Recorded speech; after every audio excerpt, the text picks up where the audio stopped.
Mga idol at kabayan, sa pagdating ni Prime Minister Netanyahu sa Amerika, inihayag nito ang malinaw na dahilan kung bakit dapat sugpuin ang kasamaan ng Hamas, Hezbollah, Houthis at maging ng Iran. Iran talaga ang siyang utak ng mga kaguluhan sa gitnang silangan. Kahit ang mga kilos protesta sa Amerika ay pinupunduhan din ng Iran. Kaya nananawagan ang Israel ng tuloy-tuloy na suporta mula sa Amerika upang mabilis nitong matapos ang kanilang misyon, ang tapusin ang mga teroristang grupo. I too appeal to America.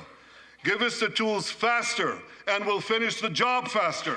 My dear friends, the war in Gaza could end tomorrow if Hamas surrenders, disarms, and returns all the hostages. Sa maniwala man kayo o hindi, ibinunyag mismo ni Prime Minister Netanyahu sa kanyang talumpati sa US Congress na Iran ang may utak sa planong pagpatay kay dating Presidente Trump nitong nagdaang mga araw. They actually sent death squads. They sent death squads here to murder a former Secretary of State and a former National Security Advisor. And as we recently learned, they even brazenly threatened to assassinate President Trump. Mismong si Prime Minister Netanyahu ang nagsabi at inamin nito na Amerika ang may pinakamalaking kapangyarihan sa mundo. Kung sa bagay tama nga naman mga kabayan, dahil kahit magaling gumawa ng mga kagamitan pang depensa ang Israel, sa Estados Unidos pa rin ito kumukuha ng kanilang mga missiles, bomba at lalong-lalo na mga fighter jets na kasalukuyang ginagamit ng Israel Air Force. My friends, in the Middle East, Iran is virtually behind all the terrorism, all the turmoil, all the chaos, all the killing. And that should come as no surprise. When he founded the Islamic Republic, Ayatollah Khomeini pledged, "We will export our revolution to the entire world. We will export the Islamic revolution to the entire world." Now ask yourself, which country ultimately stands in the way of Iran's maniacal plans to impose radical Islam on the world? And the answer is clear. It's America, the guardian of Western civilization and the world's greatest power.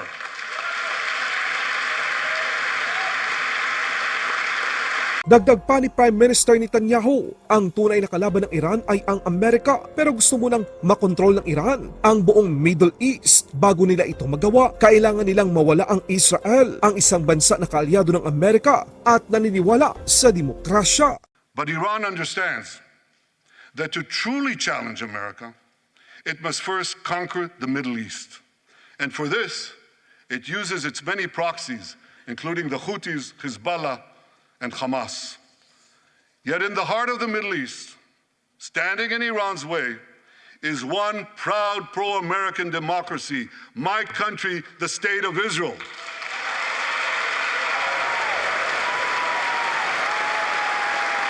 Ibinunyag mismo ni Prime Minister Netanyahu sa kanyang talumpati sa US Congress na Iran ang may utak sa planong pagpatay kay dating Presidente Trump nitong nagdaang mga araw. Last month, we heard a revealing comment, ostensibly about the war in Gaza, but about something else. It came from the foreign minister of Iran's proxy, Hezbollah, and he said this: "This is not a war with Israel. Israel," he said, "is merely a tool. The main war, the real war, is with America. Iran's regime has been fighting America from the moment it came to power. In 1979, it stormed the American embassy. It held scores of Americans hostage for 444 days. Since then, Iran's terrorist proxies have targeted America in the Middle East and beyond.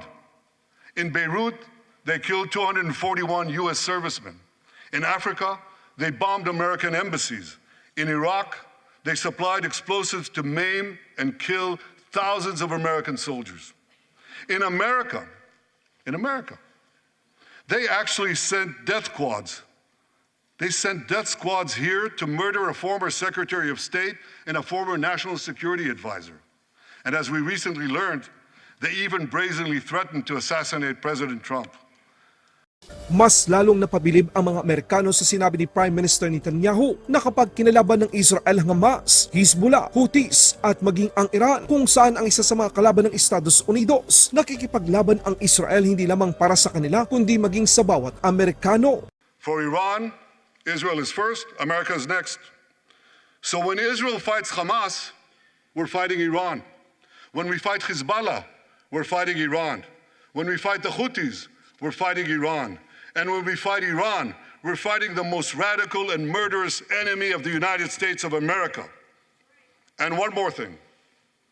When Israel acts to prevent Iran from developing nuclear weapons that could destroy Israel and threaten every American city, every city that you come from, we're not only protecting ourselves, we're protecting you.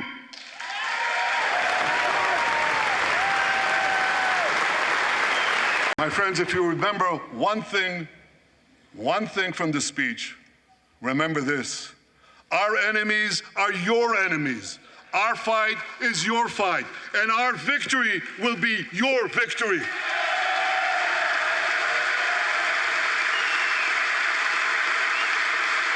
Muling nagbigay ng babala ang Israel sa mga kalaban nito na dapat nila itong malaman. Sinabi ni Prime Minister Netanyahu kung sino man ang aatake sa Israel, and I quote, will pay a very heavy price, unquote. Last Friday, a third Iranian proxy, the Houthis, attacked Tel Aviv with a deadly drone. It exploded a few hundred feet from the American consulate, killing one person and injuring 9. On Saturday, I authorized a swift response to that attack. All our enemies should know this. Those who attack Israel will pay a very heavy price. And as we defend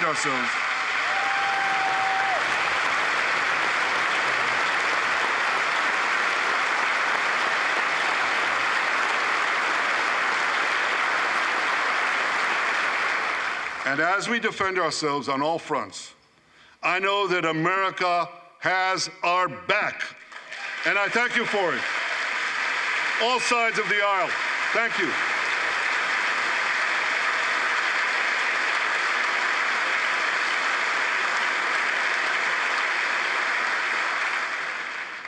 My friends, for decades, America has provided Israel with generous military assistance, and a grateful Israel has provided America with critical intelligence that saved many lives.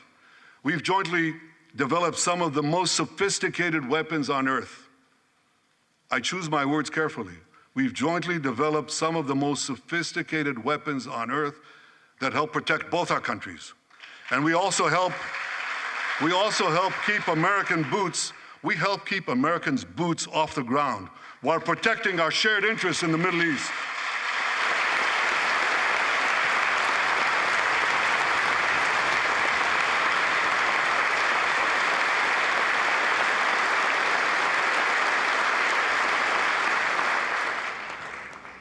I deeply appreciate America's support, including in this current war.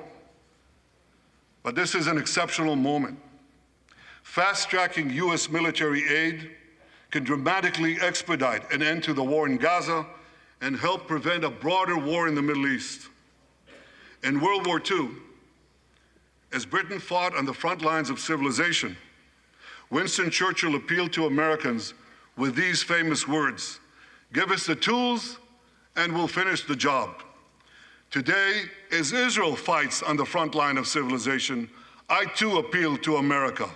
Give us the tools faster and we'll finish the job faster.